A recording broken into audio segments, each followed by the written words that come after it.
So good evening, everyone. Thank you so much for joining us. I'm really looking forward to this discussion with the fabulous Tim Hollo.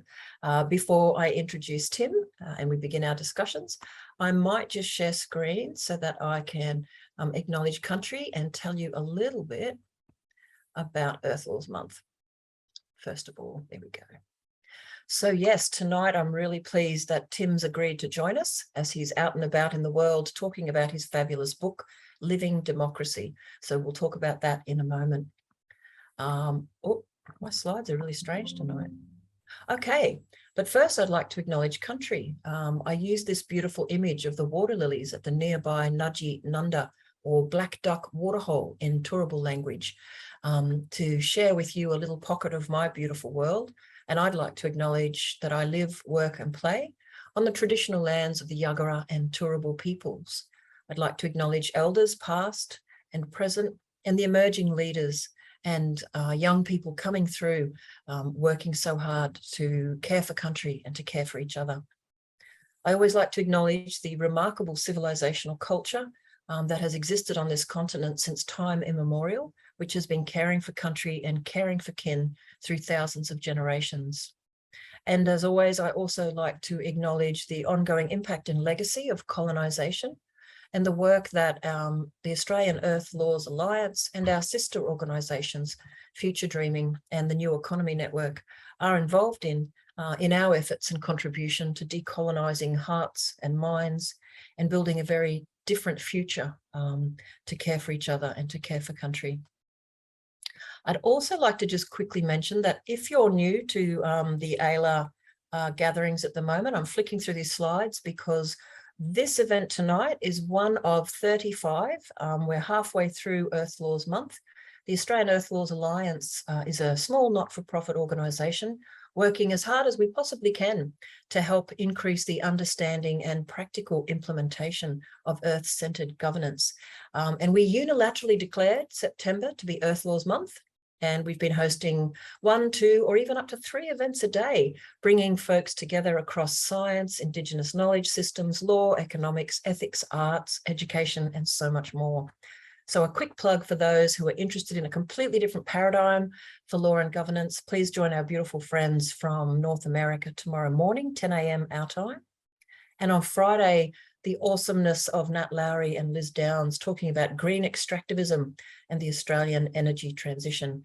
And you will find these events and many, many more on the Australian Earth Laws Alliance website, earthlaws.org.au/ELM 2022, which is Earth Laws Month, but also beautifully the name of a tree. But that's enough from me. I'm really delighted now to hand over to Tim. Tim has, if I didn't have my green screen on for Earth Laws Month, I would be showing you, I'm waving it here, you can't see it though, Living Democracy, which I absolutely adored reading and have been stealing lots of lovely quotes from. Oh, he's got his own copy there, which his green screen isn't interrupting. Is that I'm doing it wrong? There we go, stick it in front of your face. So Tim, tonight we're going to ask Tim, oh, everyone's waving their book in the air. This is awesome. We're going to ask Tim to talk about the ideas in his book for as long or as short as he wishes. Then I've got a bundle of burning questions to ask him. And if you guys do too, please pop your questions in the chat. And if we have time, we can also open up and have just a general discussion. We'll see how we go. So thank you so much. And over to you, Tim. Thanks so much for having me, Michelle. It's really lovely to be here and to chat to you folks tonight as part of Earth Laws Month. I also want to start by acknowledging I'm beaming into you this evening from the land of the Ngunnawal and Ngambri people here in Canberra, and pay my respects to their elders past, present, and those still to come. I also want to, very particularly in this context, acknowledge a few extraordinary people, Indigenous people who I've had the pleasure and privilege of getting to know and learn from over the last few years. Dr. Janara Goreng, the wonderful Mary Graham, who Michelle actually introduced me to, and Tyson Yunker Porter, who I think between them and many others have kind of really started to carve out a very clear Indigenous political theory and philosophy, which those of us who are listening are getting to learn a tremendous amount from. And there's an enormous wisdom and extraordinary knowledge that I've had the opportunity to listen to and learn from, and which really infuses a whole lot of this book, Living Democracy and Ecological Manifesto for the End of the World as We Know It, which I've been launching around the country over the last week, or over the last month or so, in lots and lots of really fun conversations. So I'm looking forward to this evening. Living Democracy really is a response in some ways, this book, to kind of 20 years of working for, in so many different ways, for action to protect our environment. I've worked kind of in policy, I've worked in advocacy, I've worked in nonviolent direct action, I've worked in kind of community spaces in all sorts of ways. And really kind of the more I've had to do with, with government in kind of close participation with government, and trying to get policies implemented to protect our planet, the more I've kind of come to believe that our system is holding us back. And I think that many of us have come to that conclusion over a long period of time. And it's not as though I had a huge amount of faith to begin with, but we're really at crunch point in so many ways. And we need to have a really good think about the extent to which our work is kind of propping up the system, and the extent to which it is working to replace the system with one which is actually not just capable of, but designed to help us survive and thrive, and help the natural world survive and thrive. So yeah, Living Democracy kind of emerged from that sort of thought process for me, as well as a bunch of others. One of the other kind of key drivers that I've talked about a reasonable amount is that my younger child got heavily involved in school strikes a number of years ago. And they emceed the huge rally at the end of 2019 here in Canberra, where we had 15,000 people, a really big chunk of our community, out on the streets. There was this incredible feeling of momentum, of drive happening on the streets of Canberra. And then the Prime Minister turned around and said, well, you kids should go back to school, thank you very much. And everybody went home. And I had a lot of really interesting conversations with my little one and others about kind of how does change actually happen? How do we build momentum such that people don't just go home and things keep happening? And, I talked about, some of my first experiences with rallies being the huge reconciliation rallies in Sydney, in the late 90s, and the anti-Iraq war rallies and things which didn't have effect at the time, but they have really built over time towards the change that we needed. So in Living Democracy, I kind of start to piece together, what does all of this look like? What is a political theory and philosophy of ecology look like, and how can that help us actually get to the world that we need, get a picture of the world that we need, and think through how change actually happens to help us get there. The publishers asked me to call it a manifesto, and I was a little bit wary of that word. So I kind of played with it a bit in various ways, and I thought I'd start off with a reading from the section where I discuss what I mean, first of all, by an ecological manifesto. So here's a section. A manifesto is literally about making something manifest, making it clear. Manifestos usually present a homogenized, pasteurized, one-size-fits-all approach. Follow this path or you surely will be lost. This manifesto intends instead to offer an array of paths to manifest a different way of seeing and being in the world, and helping you find your own way. So why ecological? Well, where the word capitalist signifies a political system guided by the accumulation and control of wealth, and socialist implies a prioritization of collective human society, the word ecological conjures a political philosophy emerging from and valuing living systems. Such an approach seeks to ensure the ongoing health of the natural world, and surely that must be at the core of any politics that wants a future. More profoundly, it recognizes that we and everything we have ever made, from communities to cities, cellos to computer chips, are part of the natural world, inextricably intertwined and interdependent with every other part. We're not just individuals in constant competition for resources, neither are we a uniform collective with individuality erased. Ecology implies a politics of and for interdependent individuals, coexisting as part of an interconnected whole. Deepest of all, it's a system of governance that learns from ecology and which is designed around ecology's principles and metaphors. Before we dig into detail, living democracy needs ecology to be made manifest. Let's give that a go. And here's the first couple of paragraphs of the chapter called What on Earth is Ecology? Ecology is life. Ecology is the birds, the bees, the bushes, the bugs in the soil, the burrowing beasts, the burbling babies of human beings, the bugs in the bellies of the beasts, which help them digest the remains of the birds and expel the nutrients which nourish the bushes whose flowers are pollinated by the bees and whose fruit the birds eat, expelling the seeds further up the mountain as they fly, enabling the bushes to grow higher up as the climate warms because humans have cut down so many trees and burned the metamorphosed remains of so many ancient buried bushes and beasts. Ecology is the whole and its parts and the connections between them and the patterns they make as they connect and reconnect, from the smallest microbe made up of even smaller atoms to the whole life form of the biosphere itself, which ecological philosopher Timothy Morton defines as a total system of interactions between life forms and their habitats, which are mostly just other life forms.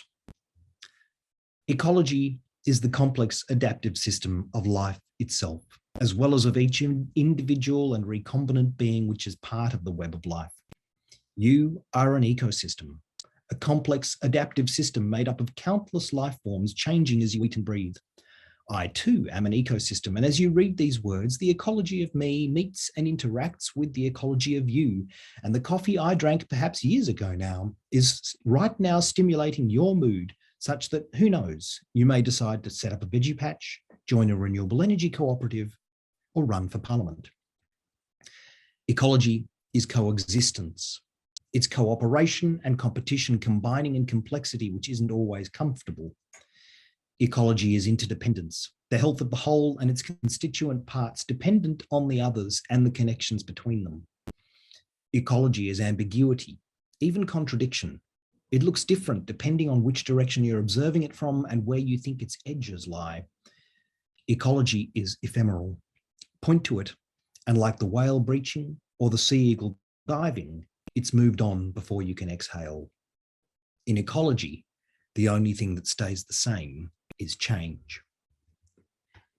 And from that idea, I draw three words, three concepts: interdependence, diversity, and impermanence, which I think from conversations with a whole lot of scientists encapsulates to a reasonable extent the fundamental defining features of ecology, and draw them to work out the defining features of an ecological political system.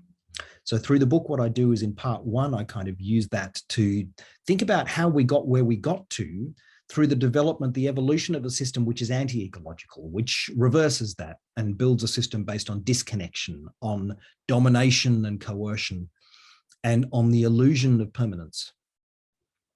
And then in part two, I discuss how we can use these ideas of interdependence and diversity and impermanence to build systems of governance, participatory democratic processes, really deliberative democratic processes to replace the anti-ecological ones, how we can build economic systems, sharing economies and abundance growth economies, and democratically controlled workplaces, and all of these kinds of concepts which can help us make an ecological economy.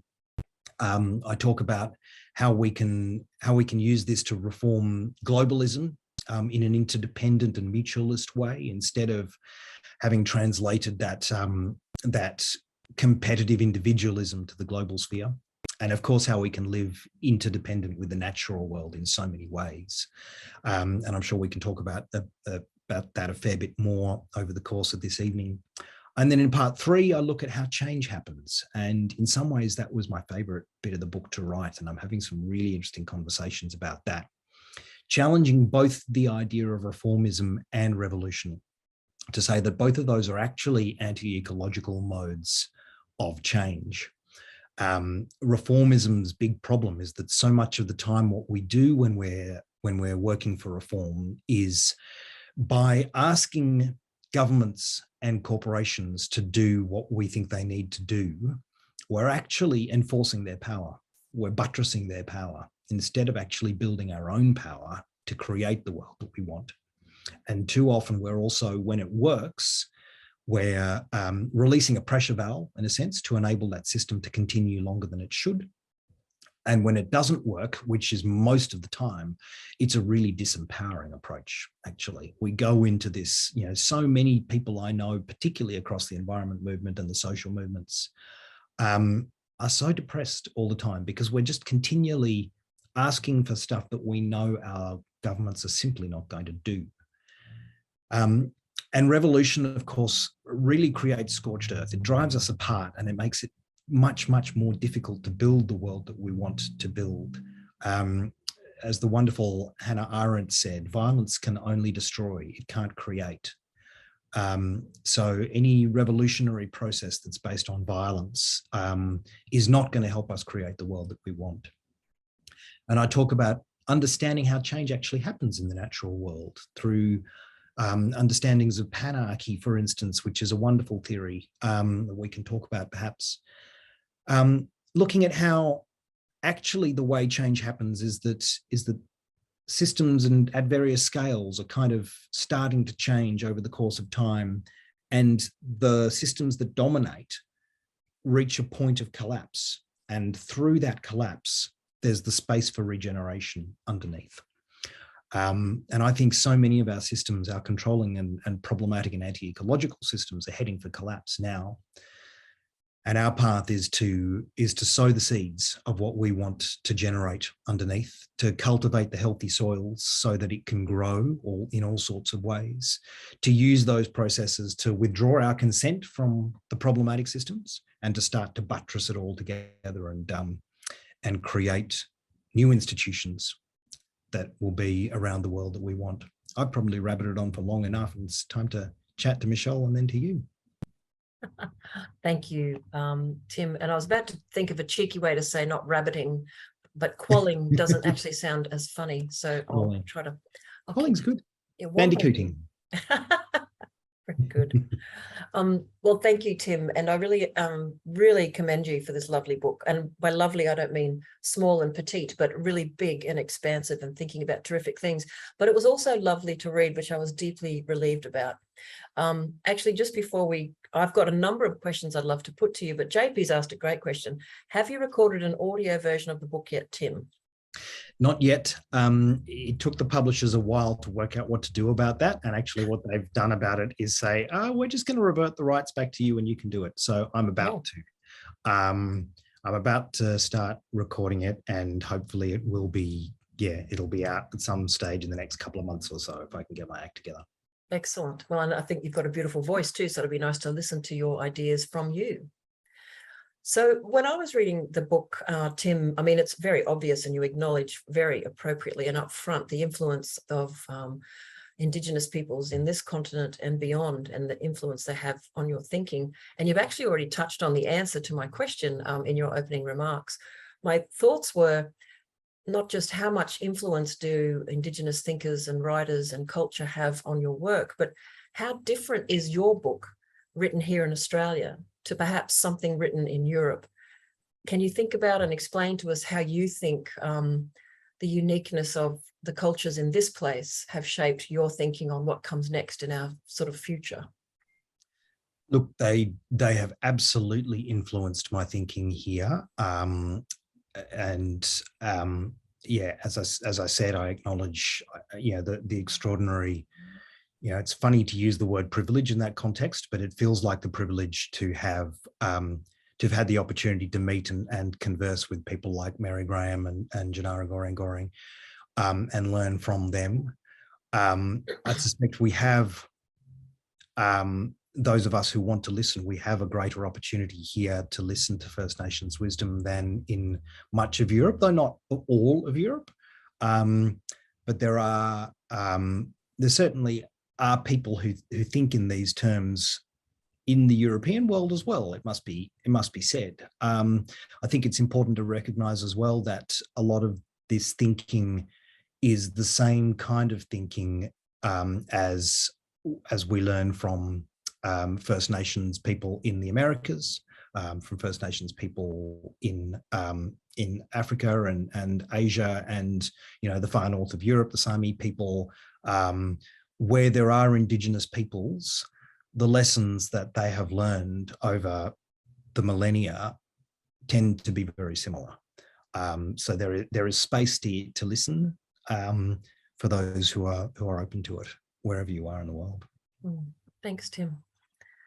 My next question, actually taking a step back. So in your book, you talk about where we're coming from. And I really liked, as someone who's studied quite a lot about the kind of the thinking and the evolution of European or growth-centered thinking, etc. I liked how in your part one, where are we coming from? You point to three thinkers in particular as having helped create the world that we're coming from, Hobbes, Locke, and Bacon. You call their ideas the cornerstone of what you call anti-ecological culture. And I was wondering if, for folks who haven't read the book, did you want to talk a little bit about those key ideas, the ideas that each one of those and others brought that have come together to forge many of the foundational thinking problems we've had in our culture as folks descended from not this place?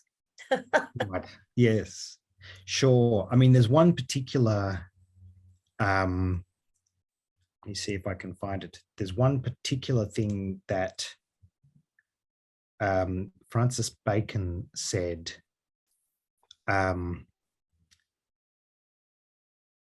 Francis Bacon was considered in many ways the kind of the father of modern science. He was one of the first people who really talked about the importance of empiricism and the scientific method. So one of the things that I do in through the book, through that history section, is really talk about how we need to have a good appreciation for contradiction. And appreciate that we did learn a lot of important lessons through the Enlightenment and through this kind of process, but it also created the drivers of so much destruction. And this line from Francis Bacon, I think, really, it blew me away the first time I saw it quoted, where he said, "I am come in very truth, leading you to nature with all her children, to bind her to your service and make her your slave. Nature must be taken by the forelock." And that kind of very explicitly, metaphorically bringing together patriarchy, colonialism, and the literal rape of nature, and making that the cause that this civilization was driving towards, I think is so stark, and it's something that we kind of really need to understand. And both Hobbes and Locke were very much Hobbes embedding this idea that the only safe world is one where you have strong, powerful overlords and a strong, powerful state, and Locke really embedding the idea of disconnection from the natural world, that nature must be subdued, nature that hasn't been labored upon is literally waste, and it is the duty of man to subdue the natural world, and very much man to subdue the natural world. And those ideas really did deeply kind of underpin the development of the Enlightenment, the development of political thinking through the 16th, 17th, 18th, 19th centuries, and kind of very much formed the basis of not just capitalism and imperialism and colonialism, but also, it must be said, a lot of socialism and communism. So yeah, we really need to kind of hack at the roots, go right to the roots of this. Absolutely. And as someone who spends a lot of time talking about the sort of dominant economic legal systems that particularly the British Empire brought to this continent, but other colonial powers, and making people aware of these ideas, I find a lot of folks who fall into the category of trying to make systems change often think that it's something they're doing wrong that makes it so hard to make that change. And I like to remind folks when I do my sort of potted history of British thinking and British, I'm not picking on the Brits, folks, it's just that they were the empirical power, that we are dealing with thousands of years of attitudes, hundreds of years of colonization, and that the notion you just mentioned then, that this idea that you have to grab nature and change that place to make it man's domain. People forget that there were literally laws in place mid-20th century saying if you don't change this landscape, cut down the trees, we can revoke that land lease. And if you can't show that you're changing the land and destroying things or progressing it, the whole system of destruction was very much built not just on those ideas, but the forceful creation of an endlessness to those ideas. And it was very deliberate as well. I think it's important to kind of emphasize, particularly I think in the wake of the death of the Queen, there's been another round of this conversation around, was the British Empire, yes, it might have caused a bit of harm, but wasn't it really generally a force for good? And wasn't the harm sort of incidental to it? I don't know if you've heard that, but I've heard a lot of that over the last little while. The harm was kind of incidental. It wasn't. It was everyone deliberate. Making things better. It was absolutely deliberate. The destruction of the natural world, the genocides, it was all deliberate.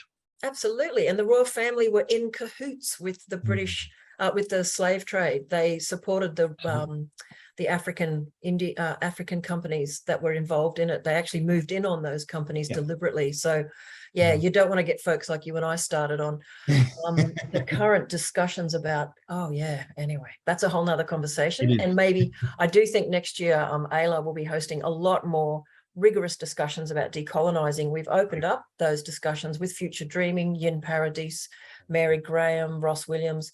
And every time we do it, people are hungry to have these conversations, to pick apart our history and stitch it back together in a way that we actually understand the drivers and can respond appropriately. And it's a really important area. And that's why I thought what you did in your book was really clever. You took three people, some core ideas. I just know how hard it is to articulate hundreds and hundreds of years of thinking that very much drove and continue. This is what I have to stress even in the talks I do, guys, this isn't history. The systems, the institutions are here right now, doing all the things that they were built to do, so thank you. That's really excellent. There's actually a couple of questions from other folks, so I will go to a couple of those questions now. There's a question about protest and stuff. And if you don't mind, that lovely person who asked it, I might group some of the questions in terms of the third part of your book, Tim, how do we make this change? And I think some of those are linked together, including this excellent question by Diane about where you see the cracks in our current system. But perhaps we can jump to that one because she speaks to a question I was going to ask you. You talk a lot about the processes of your living democracy, these ideas around changing the paradigm from adversarial and argumentative and either or to deliberative processes where people can work together to develop their ideas and to have this ongoing process. Did you want to share for folks your thinking about, my sort of burning question is, if you were to rattle off a list of the best kinds of tools and approaches to build and maintain living democracy, did you want to speak a little bit to that? And that certainly links to Diane's question, which I will rephrase again at the end. I've had a lot of conversations around this over the last little while of the bunch of launches. And actually the thing that keeps coming up time and time again in terms of what is the crucial tool that we might need, if there's one tool I had to point to, I would probably say it's facilitation skills. I think training people all around the country in good facilitation skills is going to be absolutely the most important thing that we need. One of the reasons I say this is kind of I've had conversations with a whole lot of people, you know, in community groups, in the Greens Party, among the community independents, people who've been involved in deliberative democracy and participatory democracy and consensus process. And for all of those of us who've been in those processes, and I suspect most, if not all of you tonight have, the difference between a well-facilitated process and a poorly facilitated process is incredibly stark. Yes. And I think, yeah, if we're going to head in this direction, what we most need is good facilitators and good facilitation for pretty much anything that we do. And through that process of having good facilitation and giving people an experience of well-facilitated processes, that can help us practice the skills that we need. And this is one of the other things that I talk about quite a lot in part 3 is the idea of practice. That's something I learned as a musician and learned after having been learning music for a very long time. Started when I was pretty little. I will always remember my teacher. I must have been 18 when my teacher said to me, "You do realize, don't you, that if you've been practicing and you've played something wrong 6 times, and then you finally get it right and you jump up and down and celebrate, yay, I got it right, and move on, you've practiced the mistake more than you've practiced getting it right." And that was a real light bulb moment for me, actually, that literally you got it wrong 6 times when you're practicing, you need to get it right 7 times at least, otherwise you've practiced the mistake. And we've been practicing mistakes in our culture for millennia now, but most particularly for the last few centuries, and even more particularly for the last few decades, we've been practicing, you know, this very, very aggressive adversarial system of decision making. We've been practicing economic mechanisms that are based on pure competition instead of cooperation. Yep. We've been practicing this idea that we're separate from and dominant over the natural world. We need to practice getting it right, and we need to practice that a hell of a lot, actually.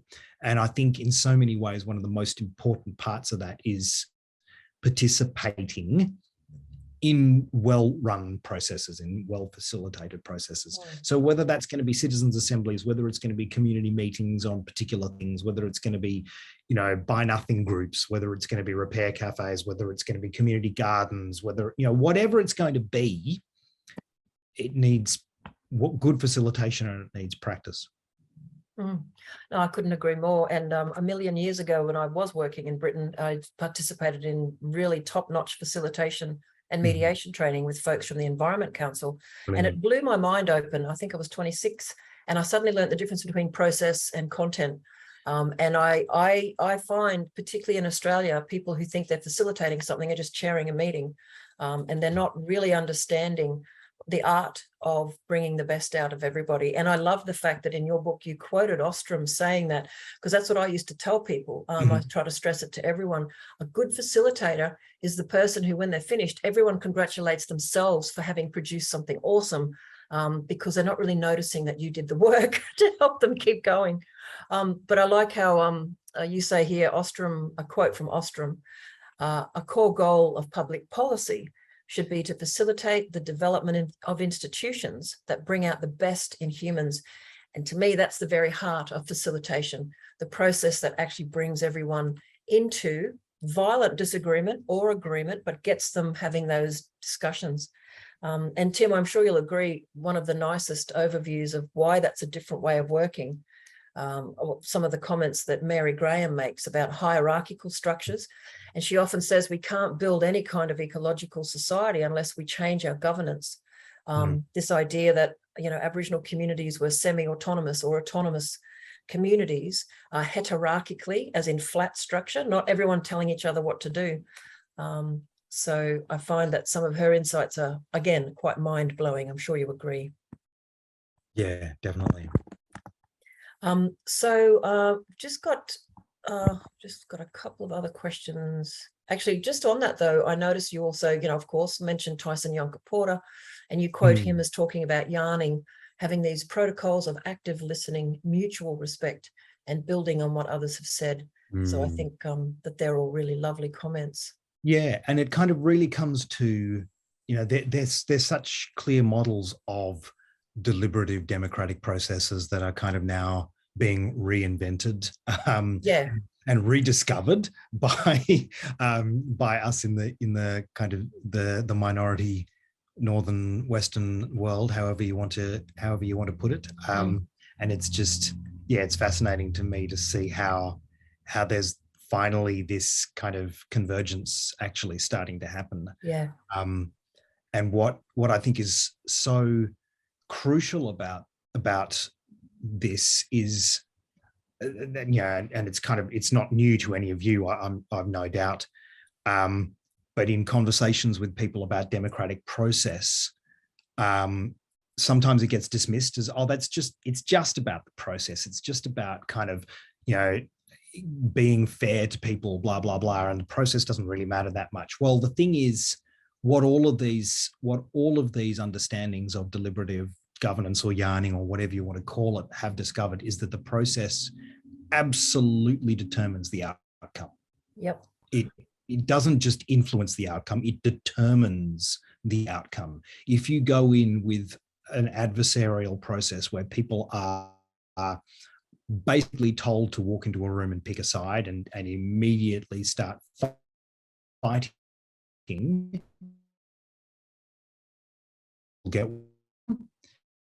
if you come together as a community and start talking and listening. So it's so crucial to understand that the process determines the outcome. And I'm sure you'd agree, a lot of folks who haven't been, firstly, our culture, our schooling system, our workplaces don't teach this kind of approach. They do teach competition, individual positioning, negotiation, which is completely different, where you come in with your positions so the folks who think they're facilitating, but they haven't had training or worked with folks who have done the practice, often aren't doing what a good process could be, but sadly they think they are. So it is very interesting. And I think you're freezing a little, Tim. I hope that you can still hear us. Yeah. Sorry, I missed pretty much all of what you just said until that. It doesn't matter. I was just sharing my own opinion. It's fine. Tim, so Noni has made an interesting point, and I'd love you to speak to this. She says, I think one thing we need to address is that we do not have democracy in any real meaning of the term. For every climate-related lobbyist who influences our government, there are dozens insisting that things must remain as they are. Did you want to talk briefly about what democracy is? Because a lot of people have very different ideas of what democracy actually is and how it could be. Yeah, absolutely. I think, one of the problems that we face is that there's this idea that keeps getting quoted that, democracy is the worst form of governance except all of the others, which I think is true. But one of the clever things about that phrase is that it creates the idea that what we have is the only form of democracy, whereas there are actually uncountably numerous forms of democracy. Democracy simply means government by the people, ruled by the people. But that raises more questions than it answers, really. Who are the people? How do you determine who the people are? And what are the processes for making decisions? And those questions are absolutely determinative of the kind of democracy that you get. Obviously in ancient Athens, for instance, the people was limited to adult male landowning, property-owning citizens. So it was a very restrictive idea of who the people were, but the processes were remarkable. The processes were incredibly deliberative. And I think we've had over the millennia, particularly over the last couple of centuries, a development of a much more inclusive idea of who the people are in some ways, but a much more problematic mode of decision making within that. actually. It's an interesting contradiction. But then, of course, as that's developed and as representative democracy and capitalism co-evolved over the last little while, we've seen that representative system become more and more and more captured. And yeah, one of the phenomena that I talk about kind of throughout the book is the idea of the commons. Michelle's already mentioned Eleanor Ostrom and her incredibly important work, and that history can be summarized as, in some ways, that tension between the cultivation of the commons and the enclosure of the commons.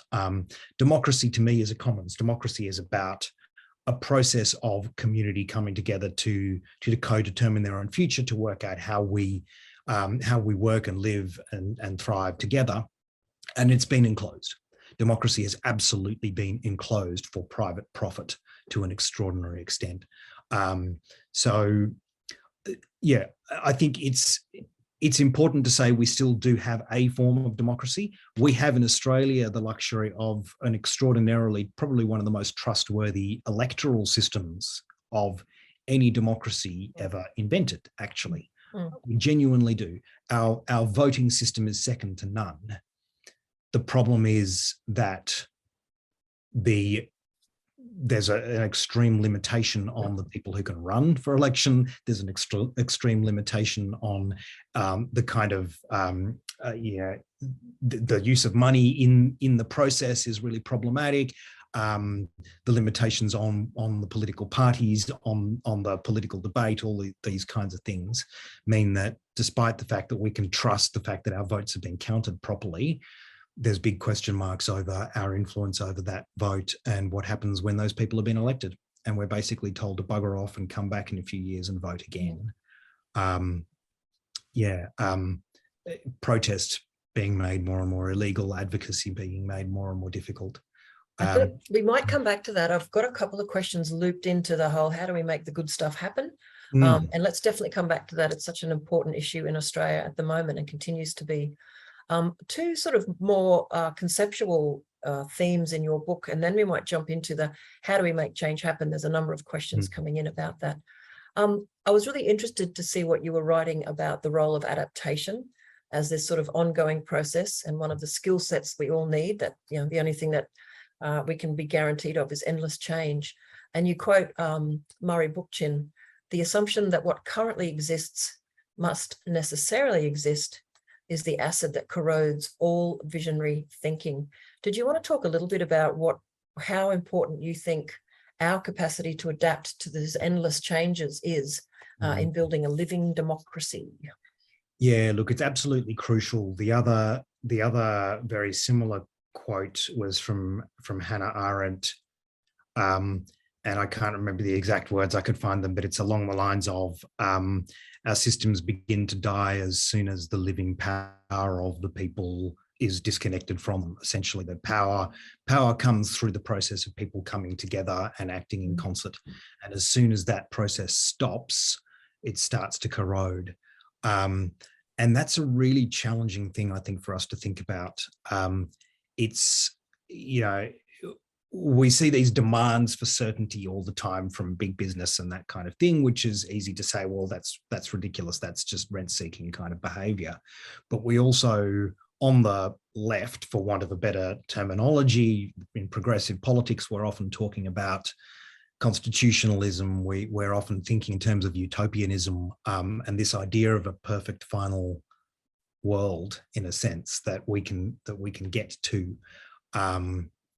And I think it was George Bernard Shaw, actually, who said utopia is the next island along. We need to keep thinking, we need to keep challenging ourselves. This is one of the other things in terms of good facilitation, in terms of good tools and that kind of thing. One of the things people have asked me quite a bit along the way is how can we guarantee that we're doing the right thing? And I said, you can't ever guarantee that you're doing the right thing, but what you can do is continually ask the question, are we doing the right thing, time after time after time?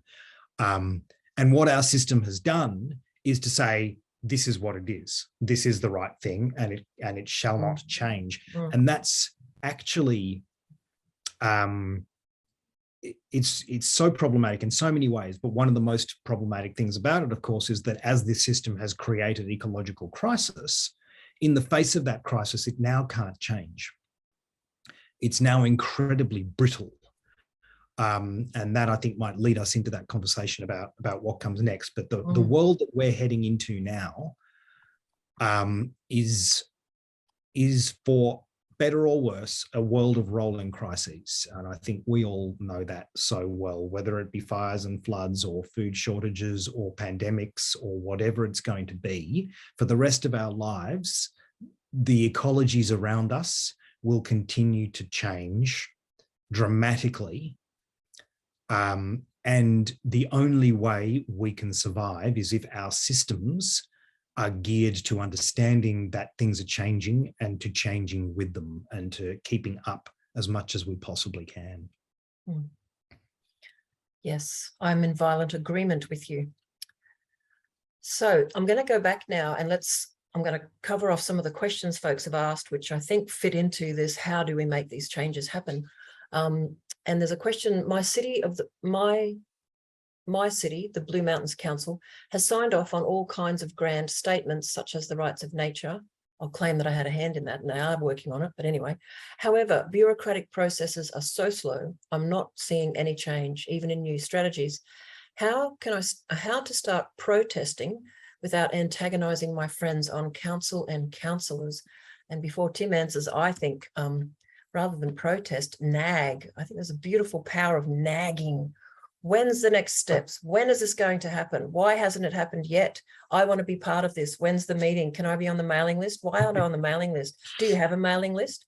But over to you, Tim. I like the power of nagging. Power of nagging is great. And thanks, Noni, and good to see you.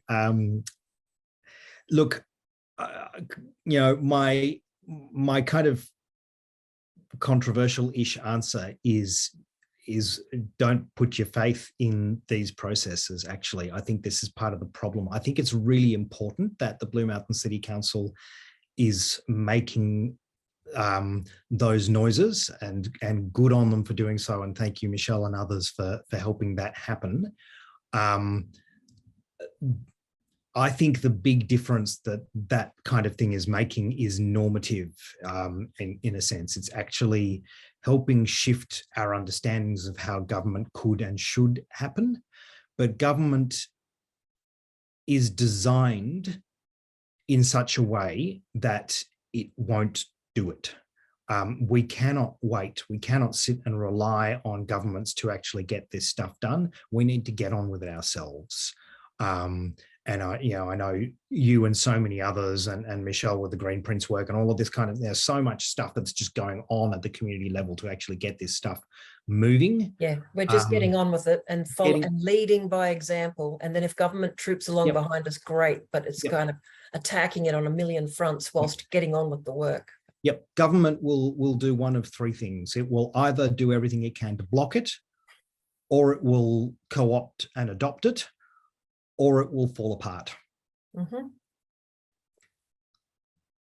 Or there could be a miracle and it will trigger just enough where community momentum takes it in a whole nother direction. Right. Like we've been contacted recently by folks, not councils, who want to look at how they support their obligation to care for their river. Right. And it's a very different process, and we're really excited to be involved in that conversation. Yep. But thank you, Tim. Diane asked earlier, and I touched on the question, but it's a good question now in terms of how do we make change happen? Where do you see the cracks in our current system in Australia that will allow a new system to step in? And she refers particularly to deliberative processes. I mean, all over the place. And yeah, hi, Diane. Thanks for coming along. Look, I mean, one of the most obvious ones, I think, is the result of the last federal election, where we've seen for quite some time a tailing off in the combined vote for the two major parties, or the 2.3 major parties, or however you want to call it. And yeah, it's been going down from sitting around the 90% mark for a very long time, tailing off and tailing off and tailing off, to the extent that at this election it fell below 70% And between the lack of, the crashing in confidence in our two major parties and some very effective grassroots campaigning by community independent groups and Greens, we obviously have seen the biggest crossbench that our federal parliament's ever seen. What I actually think is going to happen now is that Labor still doesn't get it. They clearly don't get what's happening. They're not listening. Neither, of course, are the Liberals and Nationals. And I think this parliament, if anything, is actually going to demonstrate the failure of the system even more. And I strongly suspect that the next election will see the crossbench grow even more. So what we're seeing is people kind of not having trust in our elected democracy, being able to deal with the challenges that we face, and others at the opposite end, at the grassroots, actually building the new one that they want. And that process starting to come together to reshape the way we could do democracy, the way we can do our federal parliamentary democracy. So, that's one of those pieces of the puzzle. I think there's all sorts of fascinating stuff. If you think about the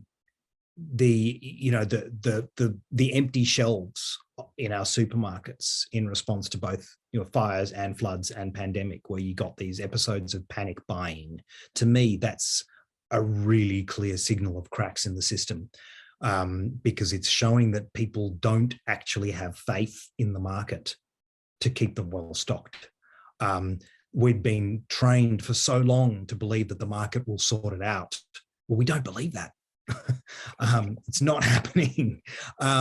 And alongside that, we've got increasing kind of calls for price regulation of rental, for instance, home rental of electricity.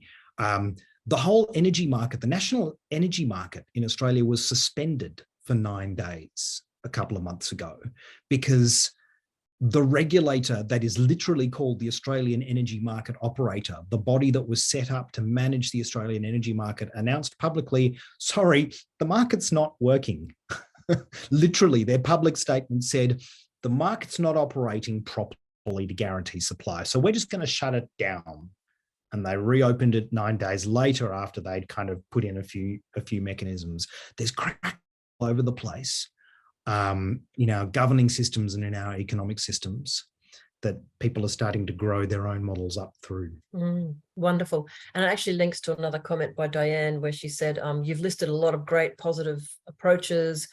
Did you have trouble, keeping the book to the right length? Because there are so many good ideas out there. Oh, yes. Yeah. I pitched to the publishers a 60,000 word book. They came back to me and said, actually, we'd really like a little one. Could you do 45,000 words? My second draft was 85,000 words. I ended up cutting quite a lot so that it's about 70 now. But yeah, a lot of ideas ended up not being included. There's just so much out there. You might need to set up the Living Democracy, the website, so that the book is there and then you keep adding awesome stuff, because gosh, I know people love positive examples. It's the one thing that keeps us all going, I think. Yeah. Tim, there's another nice comment here from Noni. She says, I loved your description of coercive bureaucracy and government.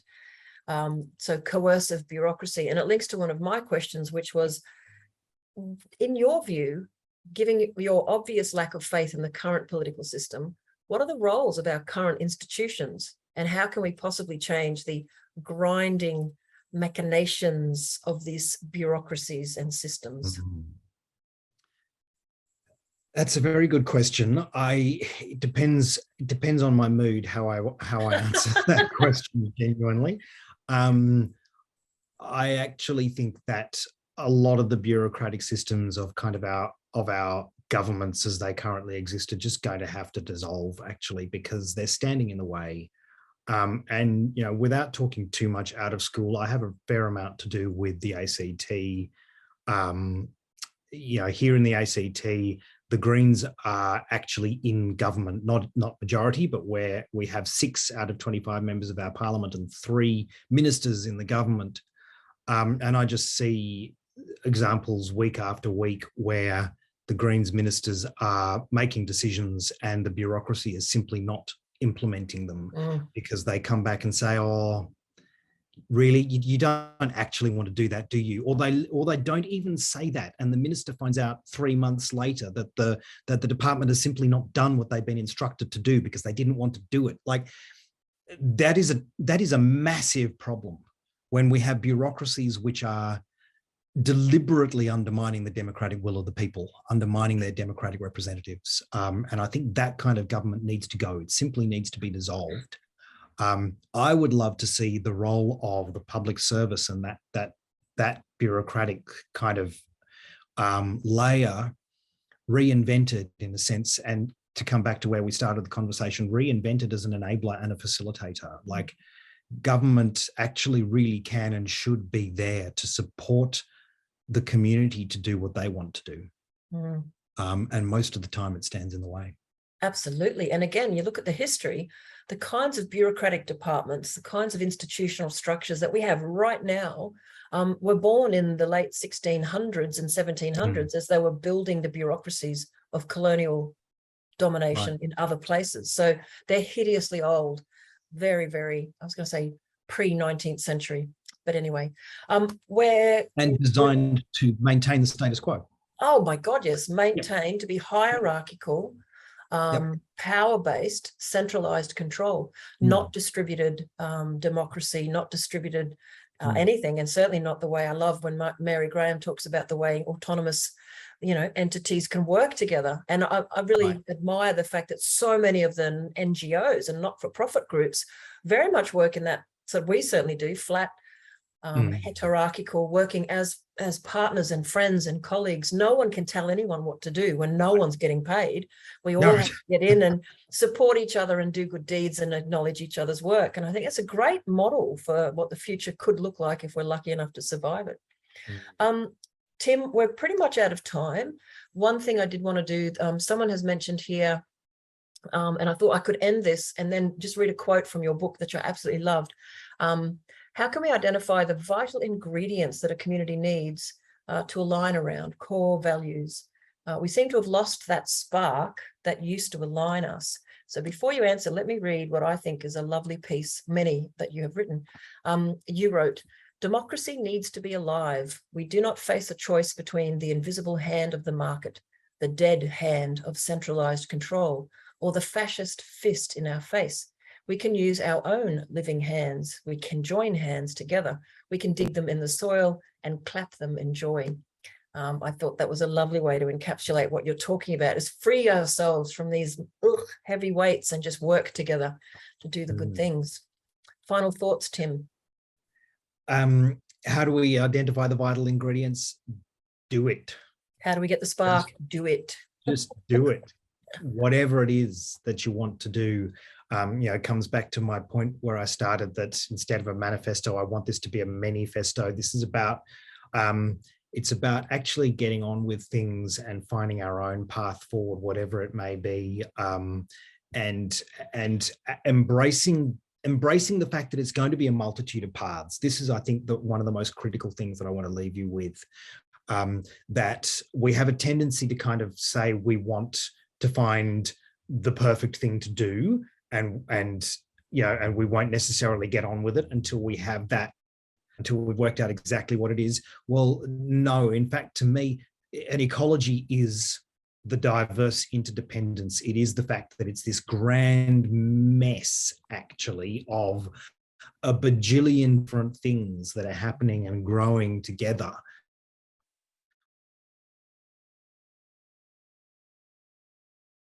I might start to slowly wrap up in case he can rejoin to say goodbye. But certainly I'd like to thank everybody and urge you to read Tim's wonderful book. He is doing lots of, oh, there he is. He's back. Are you there? Sorry. No, it's okay. I was just making a hideous joke about, well, you are in the outback. Oh, no, hang on. You're in Canberra. just adding the spotlight so people can see you. Quickly say goodbye before we lose you again. Thank you so much, Michelle. Thank you to everyone for coming. Lovely to be here, and thanks for all your questions. There'll be more launch events around the place. Brisbane this weekend, Melbourne in a few weeks. I am hoping to get across West, Diane, and I don't know if there's anyone else over on the West Coast, but yeah, look out for it, and yeah, get in touch and go forth and live democracy.